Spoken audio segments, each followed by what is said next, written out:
इंदु एक बहुत ही अमीर लड़की थी। वह एक कंपनी में काम करती थी और शहर में अकेली रहती थी क्योंकि उसके परिवार में कोई भी नहीं था।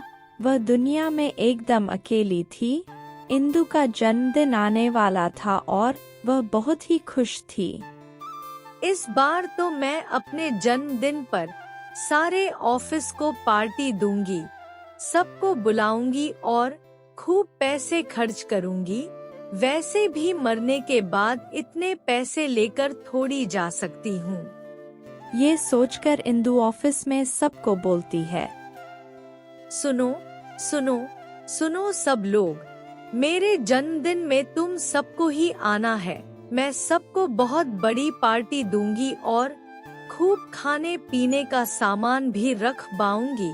तुम सबको मजा आ जाएगा। लेकिन इंदु देखती है कि उसके ऑफिस के दोस्त ये सुनकर कुछ खुश नहीं थे। अरे तुम सबका मुंह इतना लटका क्यों है? तुम सब मेरी पार्टी की बात सुनकर खुश नहीं हुए क्या? एक आदमी जिसका नाम नरेश था इंदु से कहता है, नहीं नहीं इंदु, ऐसा कुछ नहीं है। वो दरअसल तुम तो जानती ही हो, जिस दिन तुम्हारा जन्मदिन होता है पूजा का जन्मदिन भी उसी दिन होता है और तुमसे पहले वो हमें अपने जन्मदिन पर बुला चुकी है।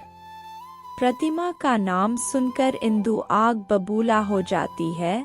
असल में इंदु प्रतिमा को बिल्कुल भी पसंद नहीं करती थी और प्रतिमा ने तो अब इंदु के जन्मदिन की पार्टी भी खराब कर दी थी। लेकिन इंदु ठान लेती है कि वो ऑफिस के लोगों को अपनी ही पार्टी में बुलाएगी। अरे नहीं नहीं, तुम सब मेरे जन्मदिन की पार्टी में आना। मैंने खूब पैसे खर्च किए हैं। ये सुनकर सभी ऑफिस वाले सोच में पड़ जाते हैं। वो इंदु से कह तो देते हैं कि वो उसकी पार्टी में आएंगे, लेकिन इंदु के जन्मदिन के दिन वो सब प्रतिमा की जन्मदिन की पार्टी में चले जाते हैं। उधर इंदु होटल में सबका इंतजार कर रही थी। इंदु ने एक बड़ा सा होटल बुक किया था और खूब पैसे खर्च करके वो वहीं पर पार्टी करने वाली थी। कितनी देर हो गई, अभी तक कोई आया क्यों नहीं? कितनी तैयारियां करके बैठी हूँ मैं। जल्दी से ये लोग आए तो मैं पार्टी शुरू करूँ। इंदु को बहुत गुस्सा आता है और फिर उसे ऑफिस के लोगों की बात याद आती है। अरे हाँ, आज ही तो उस प्रतिमा का भी जन्मदिन है। फिर ये सारे ऑफिस वाले वहीं तो नहीं चले गए? नहीं नहीं, ऐसा नहीं हो सकता है। भला सब के सब वहाँ क्यों चले जाएंगे? इंदु सोच में पड़ जाती है और फिर वो ठान लेती है कि अब वो उस प्रतिमा के जन्मदिन की पार्टी में ही जाकर देखेगी कि वहाँ हो क्या रहा है। इंदु प्रतिमा के घर पहुँचती है और देखती है कि ऑफिस के सभी लोग वहाँ मौजूद थे और प्रतिमा मजे से अपने जन्मदिन का केक काट रही थी। इंदु को यह देखकर गुस्सा आ जाता है और सब इंदु की तरफ देखने लगते हैं। अरे इंदु, तुम यहाँ पर? मैंने तो तुम्हें यहाँ बुलाया भी नहीं था, तो तुम क्यों आई हो?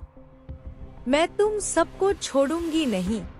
तुम लोग मेरे जन्मदिन की पार्टी छोड़कर इसके जन्मदिन पर आए। इंदु, मगर हमें तुम्हारी पार्टी में नहीं आना था। तुम हमेशा हमें अपने पैसों का घमंड दिखाती हो, जबकि प्रतिमा हमारी अच्छी दोस्त है। इंदु को ये सब सुनकर बहुत गुस्सा आता है। ओह, तो अब मैं समझी। तुम सब तो असल में मेरे पैसे से जलते हो। मैंने पार्टी के लिए इतना बड़ा होटल बुक किया और इतना खर्चा किया, वो छोड़कर तुम यहाँ इसके छोटे से घर में पार्टी कर रहे हो। तुम सबको तुम्हें देख लूंगी। इंदु गुस्से में प्रतिमा के घर से बाहर निकल जाती है और अपने घर में वापस आ जाती है। वो अपने कमरे में जाकर बैठती हैं। मेरे कितने पैसे बर्बाद हो गए। ये सब मनहूस प्रतिमा और ऑफिस वालों की वजह से हुई है। नहीं, अब मैं उस ऑफिस में नहीं जाऊंगी। जहां मेरी इतनी बेइज्जती हुई, लेकिन मैं उन्हें वहां भी काम नहीं करने दूंगी। उन सबको ऑफिस से निकलवा दूंगी, चाहे इसके लिए मुझे अपने सारे पैसे क्यों न खर्च करने पड़े। इंदु गुस्से में ये सब सोच ही रही होती है कि उसे दूसरे कमरे से कुछ आवाज सुनाई देती है। ये क्या, मेरे घर में कोई और भी है क्या? ये आवाज कैसी? इंदु दूसरे कमरे में जाकर देखती है तो उसके पैरों तले जमीन खिसक जाती है। वहाँ पर 2 चोर खड़े थे। अरे चिंटू, पकड़ इसे, इसने हमें देख लिया। हाँ, रुक मिंटू, अभी पकड़ता हूँ। चिंटू इंदु को पकड़ लेता है। नहीं नहीं, छोड़ दो मुझे, छोड़ दो मुझे। तुम दोनों तो वही जाने माने चोर चिंटू मिंटू हो। हाँ, हम वही है। तूने तो हमें एक झटके में ही पहचान लिया लड़की।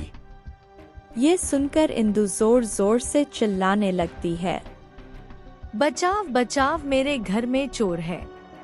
इंदु को चिल्लाता हुआ देखकर मिंटू को गुस्सा आ जाता है और वो इंदु को डराने के लिए चाकू निकालता है। चाकू देखते ही इंदु मिंटू पर हमला कर देती है और गलती से चाकू इंदु को ही लग जाती है। चिंटू मिंटू कमरे के अंदर बैग लेने जाते हैं और उधर इंदु मरने के बाद एक चुड़ैल में बदल जाती है। ये क्या हो गया मेरे साथ? आज मेरा जन्मदिन था और मेरे जन्मदिन के दिन मेरे साथ सबने इतना बुरा किया। कोई मेरी पार्टी में नहीं आया तो किसी ने मुझे जान से ही मार दिया। लेकिन अब मैं किसी को नहीं छोड़ूंगी, एक एक को पकड़कर सबको मार दूंगी। इतने में दोनों चोर सारा सामान इकट्ठा करके वहां वापस पहुंचते हैं और चुड़ैल को देखकर डर जाते हैं। चुड़ैल चिंटू मिंटू को पकड़ लेती है। वाकई में तू तो बड़ा समझदार है। मारूंगी तो मैं तुझे जरूर, लेकिन उससे पहले तुम दोनों मेरी मदद करोगे और मेरे साथ चलोगे, समझे? क्या साथ चलेंगे? मगर कहा हमें किसी का जन्मदिन बिगाड़ना है। मिंटू और चिंटू कुछ समझ नहीं पाते, लेकिन उन्हें चुड़ैल के साथ जाना पड़ता है क्योंकि उनके पास कोई और रास्ता भी तो नहीं था। देखो, इस फतेह पर जाना है हमें, जल्दी चलो अब। और जब हम वहाँ पहुँच जाएंगे तो वहाँ जितने भी लोग मौजूद हैं, हम उन सबको खूब परेशान करेंगे। तो चलो फिर। थोड़ी ही देर में मिंटू, चिंटू और चुड़ैल पूजा के घर के बाहर पहुँच जाते हैं। वहाँ अभी भी पार्टी चल रही थी और घर के अंदर से जोर जोर से गानों की आवाजें आ रही थी। चुड़ैल चिंटू मिंटू को लेकर अंदर जाती है। अंदर उसके ऑफिस के सभी लोग नाच रहे थे और खा पी रहे थे। अचानक से चुड़ैल जादू करती है और गाने बजने बंद हो जाते हैं। इसके बाद पार्टी में मौजूद सभी लोग हवा में उड़ने लगते हैं।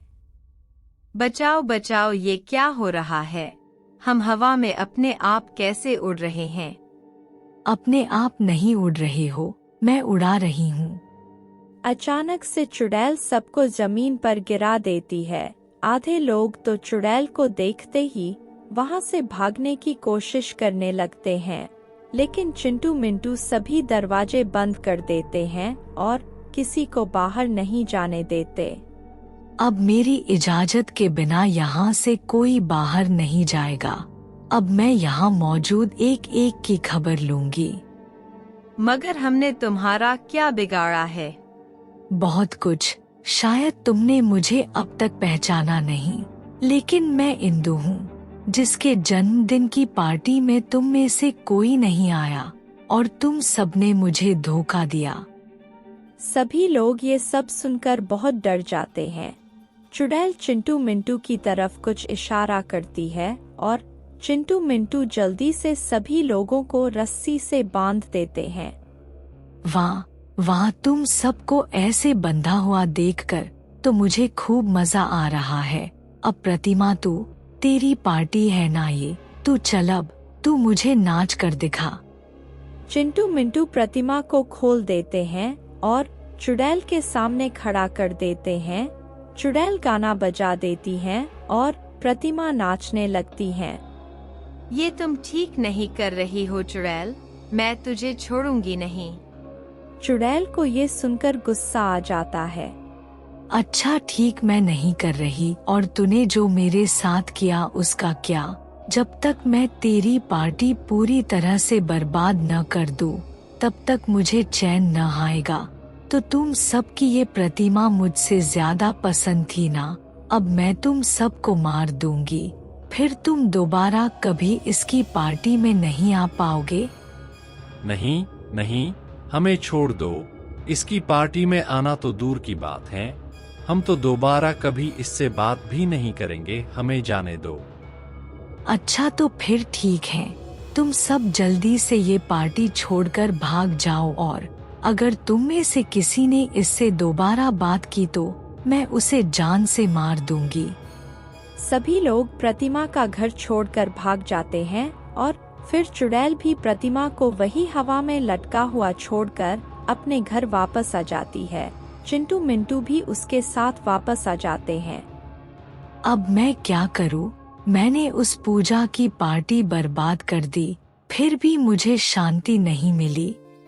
लेकिन तभी चिंटू मिंटू चुड़ैल के सामने आ जाते हैं। क्या तुम दोनों अभी तक यहाँ से गए नहीं? चिंटू एक छोटा सा केक चुड़ैल को दिखाती है। एक छोटा सा बर्थ केक, आज तुम्हारा जन्मदिन था ना? अब हम तीनों ही मिलकर तुम्हारा जन्मदिन मना सकते हैं। यही तुम्हारी आखिरी इच्छा थी ना? और वैसे भी जाने अनजाने में हमारी ही वजह से तुम्हारी जान गई थी, इसीलिए ये करना तो हमारा फर्ज था। ये सब देखकर चुड़ैल की आंखों में आंसू आ जाते हैं।